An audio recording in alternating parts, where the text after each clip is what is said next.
ಸಿಗ್ತಾ ಇದೆ. 2,11,50,000 ಹಣದ ಸಮೇತ ಅರೆಸ್ಟ್ ಆಗಿದ್ದಾರೆ. ಕಲ್ಲಿದ್ದಲು ಸಪ್ಲೈ ಮಾಡುವ ಕಂಪನಿಗೆ ವಂಚನೆ ಮಾಡಿದಂತಹ ಅಜಯ್ ಜೈಸ್ವಾಲ್ ಬಳ್ಳಾರಿ ಸೈಬರ್ ಠಾಣೆಗೆ ಹಿಂದೂಸ್ತಾನ್ ಕಂಪನಿಯಿಂದ ದೂರು ನೀಡಲಾಗಿತ್ತು. ಮಧ್ಯಪ್ರದೇಶದಲ್ಲಿ ಅಡಗಿದ್ದ ಆರೋಪಿ ಅಜಯನ್ನ ಸದ್ಯ ಪೊಲೀಸರು ಬಂಧಿಸಿದ್ದಾರೆ ಎನ್ನುವುದರ ಡೀಟೇಲ್ಸ್ ಸದ್ಯ ಸಿಗ್ತಾ ಇದೆ. ಹಿಂದೂಸ್ತಾನ್ ಕಂಪನಿಯವರು ಹೋಗಿ ದೂರು ದಾಖಲು ಮಾಡಿರೋದು.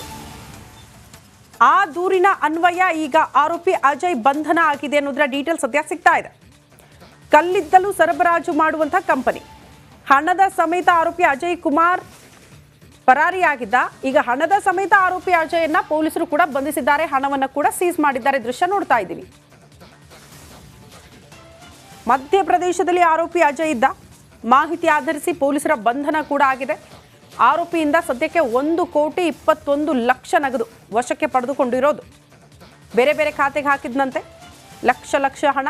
ಯಾವ್ಯಾವ ಖಾತೆಗೆ ಹಾಕಿದ್ದ ಎಲ್ಲ ಖಾತೆಯನ್ನು ಕೂಡ ಪರಿಶೀಲನೆ ಮಾಡಿ ಅಷ್ಟು ಹಣವನ್ನ ಸದ್ಯ ಸೀಸ್ ಮಾಡಿದ್ದಾರೆ ಪೊಲೀಸರು. ನಕಲಿ ಇಮೇಲ್ ಬಳಸಿ ವಂಚನೆ ಮಾಡ್ತಾ ಇದ್ದಂಥ ಆರೋಪಿ ಅಜಯ್ ಸದ್ಯ ಪೊಲೀಸರ ವಶದಲ್ಲಿ. ಆತ ಏನು ದುಡ್ಡಿನ ಸಮೇತ ಪರಾರಿಯಾಗಿದ್ನಲ್ಲ, ಆ ಹಣವನ್ನ ಕೂಡ ಸದ್ಯ ಪೊಲೀಸರು ಸೀಸ್ ಮಾಡಿದ್ದಾರೆ. ದೃಶ್ಯ ನೋಡ್ತಾ ಇದ್ದೀವಿ. 1 ಕೋಟಿಗೂ ಹೆಚ್ಚು.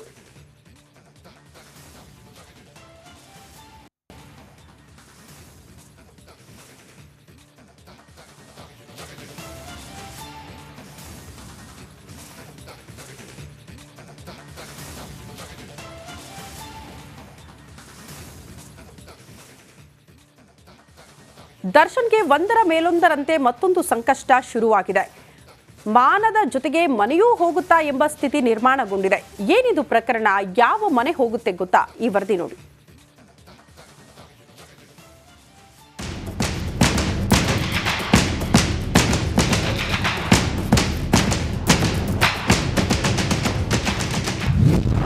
ಉರುಳುತ್ತಾ ದರ್ಶನ್ ತೂಗುದೀಪ ನಿವಾಸ.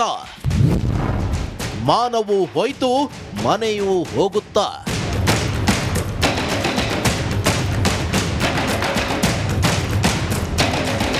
ಚಿತ್ರದುರ್ಗದ ರೇಣುಕಸ್ವಾಮಿ ಕೊಲೆ ಪ್ರಕರಣದಲ್ಲಿ ನಟ ದರ್ಶನ್ ಜೈಲು ಸೇರ್ತಿದ್ದಂತೆ ಒಂದರ ಮೇಲೆ ಒಂದರಂತೆ ಸಂಕಷ್ಟಗಳ ಸರಮಾಲೆಯೇ ಎದುರಾಗುತ್ತಿದೆ. ಈಗ RR ನಗರದಲ್ಲಿರುವ ದರ್ಶನ್ ಮನೆ ತೆರವು ವಿಚಾರ ಮತ್ತೆ ಮುನ್ನೆಲೆಗೆ ಬಂದಿದೆ.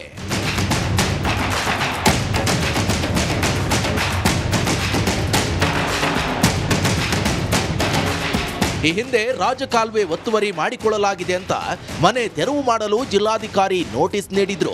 ಅದಾದ ಬಳಿಕ ಕೋರ್ಟ್ಗೆ ಹೋಗಿ ತೆರವು ಮಾಡದಂತೆ ಸ್ಟೇ ಆರ್ಡರ್ ತರಲಾಗಿತ್ತು. ಆದರೆ ಈಗ ನ್ಯಾಯಾಲಯದ ತಡೆಯಾಜ್ಞೆಯನ್ನ ತೆರವುಗೊಳಿಸಿ ಮನೆ ತೆರವು ಮಾಡಲು ಜಿಲ್ಲಾಡಳಿತ ಮುಂದಾಗಿದೆ. ಹಿಂದೆನೇ ಒಂದ್ಸಲ ಒತ್ತುವರಿ ತೆರವು ಮಾಡ್ಲಿಕ್ಕೆ ಹೋದಾಗ ರಾಜಕಾಲುವೆನಲ್ಲಿ ಬರುತ್ತೆ ಅಂತ ಒತ್ತುವರಿ ತೆರವು ವಿಚಾರಗಳಲ್ಲಿ ಕೋರ್ಟ್ಗೆ ಹೋಗಿತ್ತು. ಕೋರ್ಟ್ ಅಷ್ಟೇ ಆಗಿತ್ತು. ಆನಂತರ ಈಗ ನಾನು ಯಾವುದು ನೋಟಿಸ್ ಆಗಲಿ ಯಾವುದು ಕೊಟ್ಟಿಲ್ಲ. ನೋಡ್ತೇವೆ ಅದು ಕೋರ್ಟಲ್ಲಿ ಏನಾಗಿದೆ ಮತ್ತೆ ನೋಟಿಸ್ ಏನು ಮಾಡಬೇಕು ಅನ್ನೋದನ್ನು ಪರಿಶೀಲನೆ ಮಾಡಿ ಕೋರ್ಟಲ್ಲಿ ಯಾವ ಹಂತದಲ್ಲಿದೆ ನನ್ನ ಪರಿಸ್ಥಿತಿ ನೋಡಿಕೊಂಡು ನಾನು ಡಿಸಿಷನ್. ಇತ್ತೀಚೆಗೆ ರಾಜಕಾಲುವೆ ಒತ್ತುವರಿ ವಿದ್ಯಮಾನದಲ್ಲಿ ಸ್ವತಃ DK ಶಿವಕುಮಾರ್ ರಿಯಾಕ್ಟ್ ಮಾಡಿದ್ರು.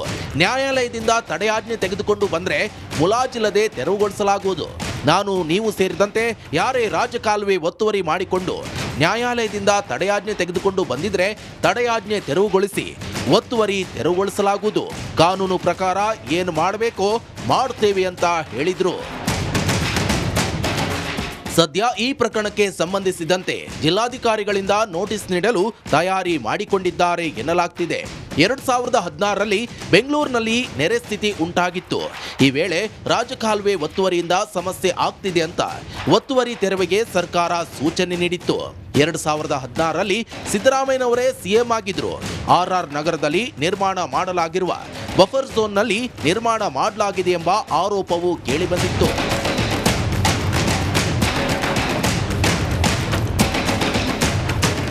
ಕೇವಲ ನಟ ದರ್ಶನ್ ಮನೆ ಮಾತ್ರವಲ್ಲದೆ ಐಡಿಯಲ್ ಹೋಮ್ಸ್, ಶಾಮನೂರು ಆಸ್ಪತ್ರೆ ಸೇರಿದಂತೆ ಹಲವು ಕಟ್ಟಡಗಳ ತೆರವಿಗೆ BBMP ನೋಟಿಸ್ ನೀಡಿತ್ತು.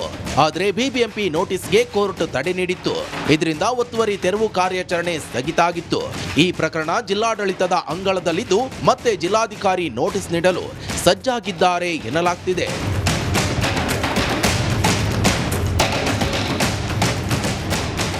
Veeresh Hiremath, metro bureau, Republic Kannada.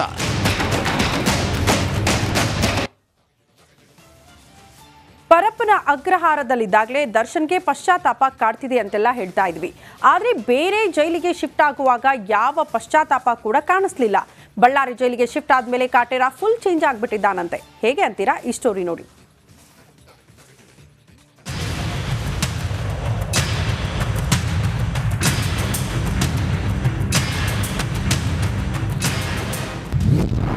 Ballari ಜೈಲಲ್ಲಿ ಡಿಗೆ ಕಾಡ್ತಾ ಇದೆಯಾ ಪಶ್ಚಾತ್ತಾಪ? ಜೈಲು ಸಿಬ್ಬಂದಿ ಬಳಿ ದರ್ಶನ್ ಹೇಳಿದ್ದೇನು?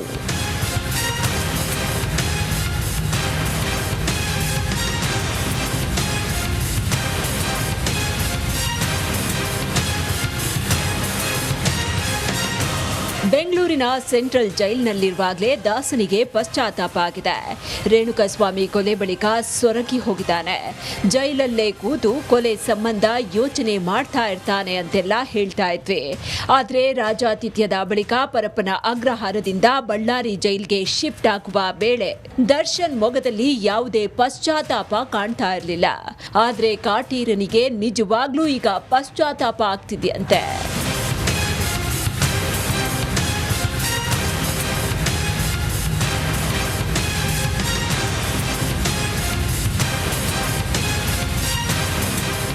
ಬಳ್ಳಾರಿ ಜೈಲು ಸಿಬ್ಬಂದಿ ಜೊತೆ ಕಾಟೇರ ಪಶ್ಚಾತ್ತಾಪದ ಮಾತುಗಳನ್ನಾಡಿದ್ದಾನಂತೆ.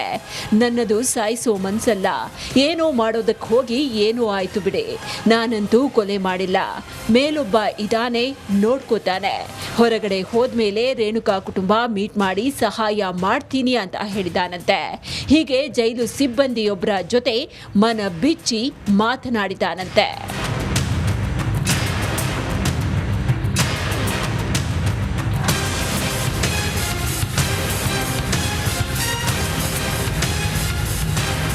ಇಷ್ಟು ಮಾತ್ರವಲ್ಲ, ಕಳೆದೆರಡು ದಿನದಿಂದ ದರ್ಶನ್ ಸ್ವಲ್ಪ ಆಕ್ಟಿವ್ ಆಗಿದ್ದಾರಂತೆ. ರೇಣುಕಾಸ್ವಾಮಿ ಕುಟುಂಬದ ಬಗ್ಗೆ ಪತ್ನಿ ವಿಜಯಲಕ್ಷ್ಮಿ ಬಳಿಯೂ ಮಾತನಾಡಿದಾರಂತೆ.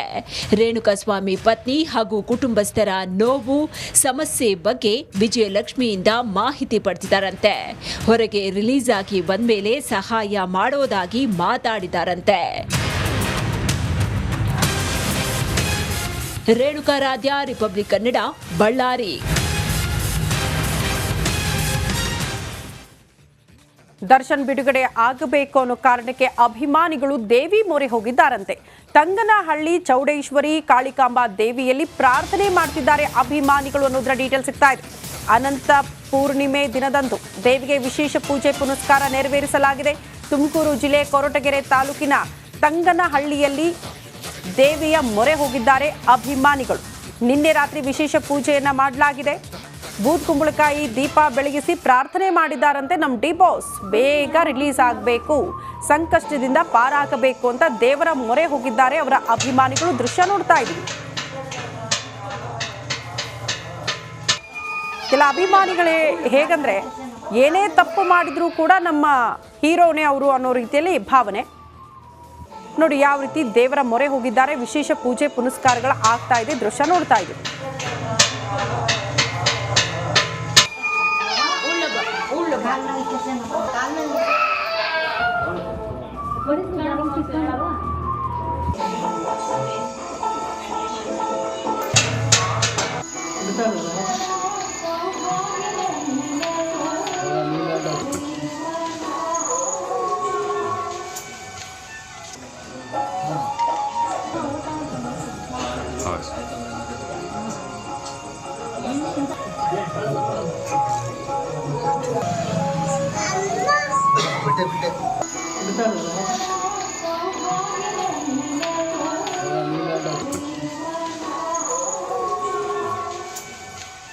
ಇವಾಗ ನಮ್ಮ ಬಾಸು ಜೈಲಿಗೆ ಹೋಗ್ಬಿಟ್ಟು 100 ದಿವಸ ಆಗಿದೆ.